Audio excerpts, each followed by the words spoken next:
ભરૂચ જિલ્લામાં છેલ્લા 2 દિવસથી આકરા ઉનાળાનો અનુભવ થઈ રહ્યો છે. ગત રોજ તાપમાનનો પારો મહત્તમ 40 ડિગ્રી સેલ્સિયસ સુધી પહોંચતા સમગ્ર પંથક ભઠ્ઠીની જેમ શેકાયો હતો.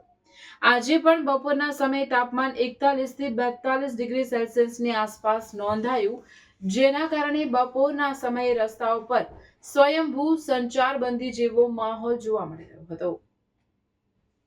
હવામાનના આંકડાઓ મુજબ હવામાં ભેજનું પ્રમાણ ઘટીને માત્ર 10% થી 11% જેટલું નીચું સ્તર પર આવી ગયું છે.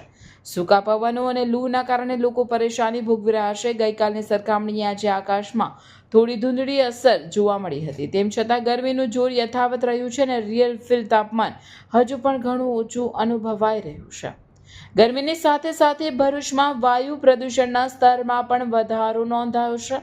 એર ક્વોલિટી ઇન્ડેક્સ જે ગઈકાલે 112 હતું તે વધીને આજે 139 સુધી પહોંચી ગયો છે. હવામાં પ્રદૂષણ અને ધૂંધળા વાતાવરણને કારણે શ્વસન સંબંધી તકલીફ ધરાવતા લોકો અને વડીલોને ખાસ સાવચેતી રાખવા નિષ્ણાતો દ્વારા સલાહ આપવામાં આવી રહી છે. પવનની ગતિની વાત કરીએ તો ઉત્તર પશ્ચિમ દિશામાંથી અંદાજે 14 થી 17 કિલોમીટર પ્રતિ કલાકની ઝડપે ગરમ પવનો ફૂંકાઈ રહ્યા છે. સૂર્યોદય સવારે 6:50 વાગ્યે અને સૂર્યાસ્ત સાંજે 18:46 વાગ્યે થઈ રહ્યો છે. દિવસ દરમિયાન સખત તાપ બાદ રાત્રિના સમયે તાપમાનમાં ઘટાડો થઈને લઘુત્તમ 21 સેલ્સિયસ સુધી પહોંચતા રાત્રે થોડી રાહત મળે છે. આગામી દિવસોની આગાહી જોતા તાપમાનનો પારો 40 ડિગ્રી સેલ્સિયસ રહેવાની શક્યતા છે. જોકે પારો થોડો નીચે ઉતરશે, પરંતુ ગરમીનું મોજું હજુ યથાવત રહેશે.